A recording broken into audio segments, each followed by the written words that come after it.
the first run of this training block, it starts with an easy 10K. That is what today's run is. It is also currently hailing.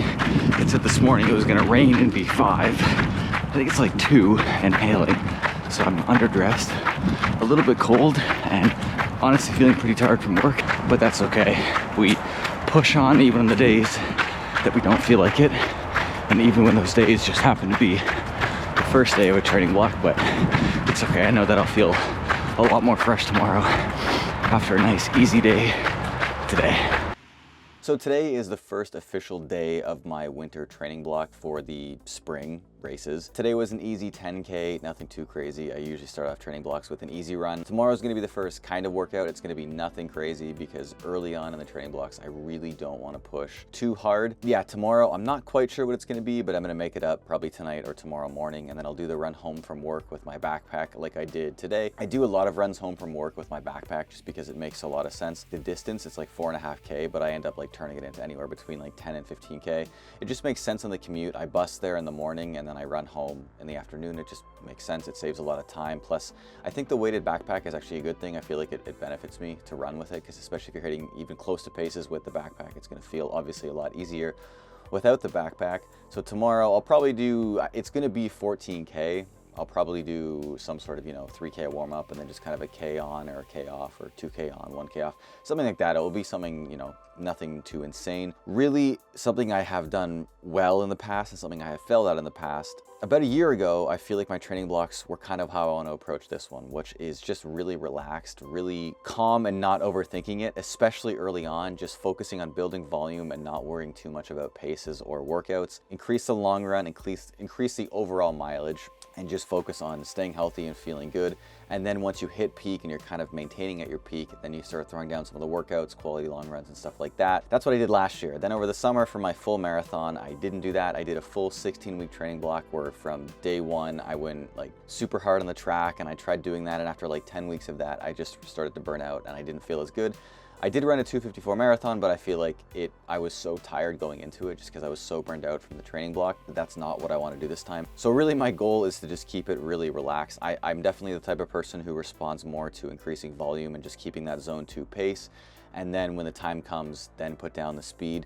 But I'm a really big believer that you don't need to run all that fast that much. If you just run in zone 2 a lot, you just kind of get faster. At least that's what works for me. I don't know if it works for everybody, but that's what works for me. So that's definitely going to be my goal in this training block. I think another really big goal that I have, I saw somebody say this somewhere on YouTube, and I feel like it's a really good mindset to have, is I want every single run, every single workout to always feel like I have more to give.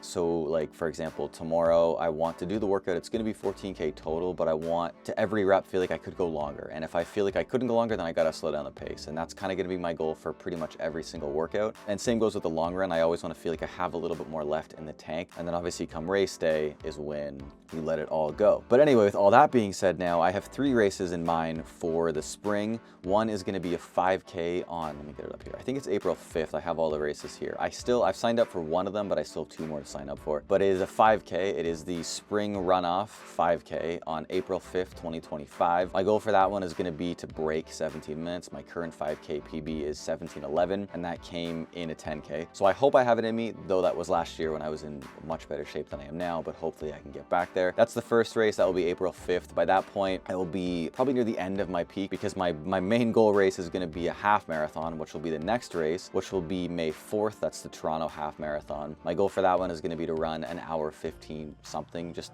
to get below the hour 16 mark. My current PB in that came last year in that race. It was 1 hour 18 minutes and 6 seconds. I was 7 seconds off of my goal, which was to just run below 1 hour 18 minutes. But that will be I think it's May 4th, so it's going to be a month later. So the 5K is going to be kind of in the peak of it all. Like, it's not going to be an A race. That half marathon is going to be the A race, plus the next week, which is May 11th. I have a 10K, the Sporting Left 10K, which is basically the same course as the half marathon. It's kind of funny the way it works. Like, Toronto will have the marathon the week before the 10K, and it literally is almost, a part of it is like the same course. And honestly, a lot of the course is downhill, so it is kind of a bit of a cheeky course. But it's just kind of the way my schedule has worked right now, that those are the 2 races that I'm going to kind of be peaking for. The 5K isn't necessarily a peak, but I find that I run really good 5Ks when I'm running a lot of volume. I feel like For me, there's no cheating any distance. Like if I want to train for a 5K or a 10K, I've learned that I still have to run like 100-kilometer plus weeks to get the times that I wanted. Back in December, I wanted to run a sub 35-minute 5K. My current PB in the 5K is 35 minutes, 14 seconds, which I think 14 seconds, maybe 35, 15, something along those lines. My goal last year for the Sporting Life 10K, which is the same 10K I'm doing this year, was to run sub 35, and I was off by like 14 or 15 seconds. But yeah, then also back in December, I ran the Black Toe Holiday 10K, where my goal was to then again go for a sub 35 minutes. I only put down like a 7-week training block for that one, and I peaked at like 60, 70K, thinking I would just bank off the marathon training block from a few months prior, and it definitely did not work. The race came and I just felt terrible. I had a horrible cramp. I felt completely underprepared. So I know that for me to run my goal times, I'm gonna have to put down roughly 6 weeks of above 100K, if not going a bit of, higher than that. But the goal is to essentially start now, first week of February, spend all of February building into March, which will then be all of March into mid-April, holding my peak, which will be roughly 100 to 110K, and then tapering down into the half marathon and the 10K.